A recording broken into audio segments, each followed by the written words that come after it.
Hello everyone. KVS NBS TGT maths tyre 2 की अगर आप तैयारी कर रहे हैं तो ये वीडियो आपके लिए है। इस वीडियो में हम परफेक्ट स्ट्रेटजी डिस्कस करने वाले हैं। 3 महीने में कैसे सिलेबस खत्म करें और फुल टॉपिक प्लान किस तरीके से बनाएं ताकि ये एग्जाम एक बार में क्रैक हो जाए। तो चलिए शुरू करते हैं। तो देखिए, सबसे पहले आप ध्यान रखना, 3 महीने का स्टडी प्लान आपको तैयार करना है और टॉपिक वाइज स्ट्रेटजी आपको बनानी है। ठीक है, वीकली टारगेट बनाते हुए एग्जाम रेडी अप्रोच आपको अपनाना है ताकि अभी से आपकी प्रिपरेशन जो है वो एग्जाम के अकॉर्डिंग हो जाए। अब देखिए, यहाँ पे किन चीज़ों का आपको विशेष ध्यान रखना है।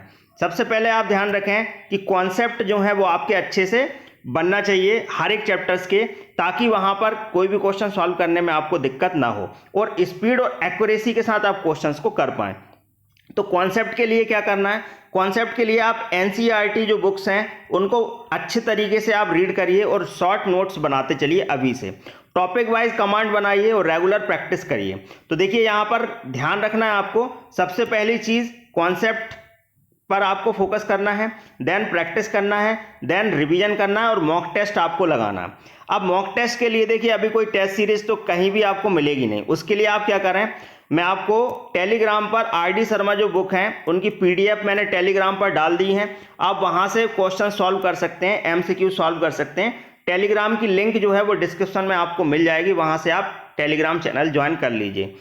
अब देखिए, कौन कौन से चैप्टर्स आपको पहले उठाने हैं। तो देखिए, सबसे पहले एनसीईआरटी 9th और 10th की उठाते हुए real numbers, polynomials, line and angles, triangles, quadrilateral, circle, surface and volume, ये चैप्टर जो है वो 9th और 10th की एनसीईआरटी में बहुत अच्छे से दिए हैं। आपको कहीं भटकने की जरूरत नहीं है। 9th और 10th की एनसीईआरटी उठाइए और ध्यान रखना, कम से कम, क्योंकि आपका जो एग्जाम है वहाँ पे 100 मार्क्स का जो एग्जाम होने वाला है, इसमें से 40 क्वेश्चन जो हैं वो आपके सब्जेक्टिव होंगे और 60 मार्क्स का जो पेपर है वो आपका ऑब्जेक्टिव होने वाला है। तो सब्जेक्टिव में क्या होगा, 4 मार्क्स का एक क्वेश्चन रहेगा जिसमें कंप्लीट 10 क्वेश्चन आएंगे और 60 मार्क्स के जो क्वेश्चन आने वाले हैं उसमें हर एक क्वेश्चन 1 मार्क्स का रहेगा। तो 10 क्वेश्चन अगर आपके सब्जेक्टिव आने वाले हैं तो उसकी प्रिपरेशन आपको अभी से करनी होगी।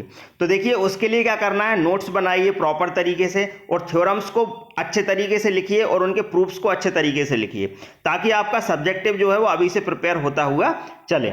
अब देखिए, आगे बढ़ें तो नेक्स्ट आपको कौन से चैप्टर फिनिश करने हैं। लीनियर इक्वेशन इन 2 वेरिएबल, ये भी आपका 10th का टॉपिक है, 10th का चैप्टर है, आपको 10th में मिल जाएगा। क्वाड्रेटिक इक्वेशन, ये भी 10th में मिल जाएगा। अर्थमेटिक प्रोग्रेशन 10th में मिल जाएगा। कोऑर्डिनेट ज्योमेट्री जो है वो थोड़ा सा आपको लेवल बढ़ाते हुए पढ़ना पड़ेगी और यूक्लिड ज्योमेट्री, ये 9th और 10th की एनसीईआरटी से आपके कवर हो जाएंगे। पर इस पे आपको एक चीज़ ध्यान रखनी है कि एमसीक्यू के लिए आप आरडी शर्मा उठा लीजिए, क्योंकि आरडी शर्मा में काफ़ी अच्छे एमसीक्यू दिए हैं, वहाँ से आपका ये क्लियर हो जाएगा। अब देखिए, नेक्स्ट टॉपिक जिनको आपको उठाना है वो है आपके trigonometry, height and distance, probability, statics और मैट्रिक्स और कैलकुलस। अब मैट्रिक्स और कैलकुलस के लिए देखिए, ध्यान रखना, अगर इनके सब टॉपिक्स आप देखें तो मैट्रिक्स के लिए 12th में जो मैट्रिक्स दिया हुआ है वो 3 या 4 टॉपिक तो आपके 12th में मिल रहे हैं, लेकिन उसके बाद जैसे आइगन वैल्यू है ना, तो वो जो टॉपिक है वो आपको ग्रेजुएशन की बुक उठानी पड़ेगी, वहां पे मिलेगा। तो मैट्रिक्स और कैलकुलस, इन 2 टॉपिक को आप बाद में उठाइए क्योंकि इनमें सबसे ज़्यादा टाइम लगेगा। कैलकुलस 11th और 12th की जो एनसीईआरटी बुक है वहां से कवर हो जाएगा, बट मैट्रिक्स के लिए आपको ग्रेजुएशन लेवल तक जाना पड़ेगा। तो ये टॉपिक जो हैं, इन टॉपिक्स को आप बाद में करिए। पहले के 15 से 20 दिन आपको 9th और 10th की एनसीईआरटी में जितने भी टॉपिक्स जो दिए हैं, सिलेबस में दिए हैं, उन टॉपिक्स को शॉर्ट नोट्स बनाते हुए आप कंप्लीट करते जाइए।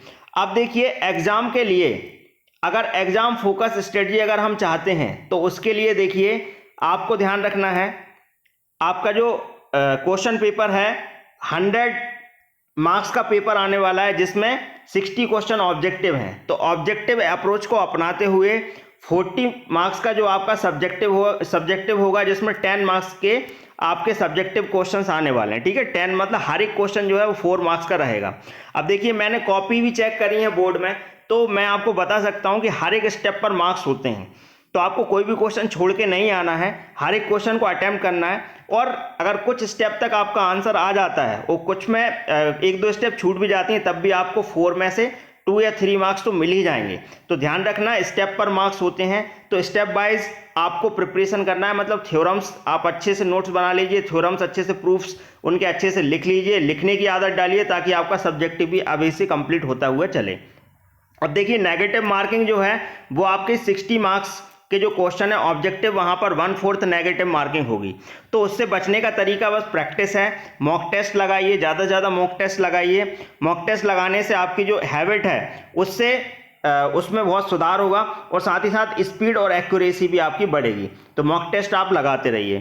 साथ ही साथ मैं इस चैनल पर आगे भी मैथ्स के जो वीडियोस हैं वो डालता रहूँगा, तो चैनल को सब्सक्राइब और इस वीडियो को लाइक ज़रूर कर देना। और सभी तक ये जो भी बच्चे तैयारी कर रहे हैं जिनका टायर 1 क्वालिफाई हो जाएगा उन तक ये वीडियो ज़रूर पहुँचाइए। तो चलिए आज के लिए इतना ही। Thank you very much.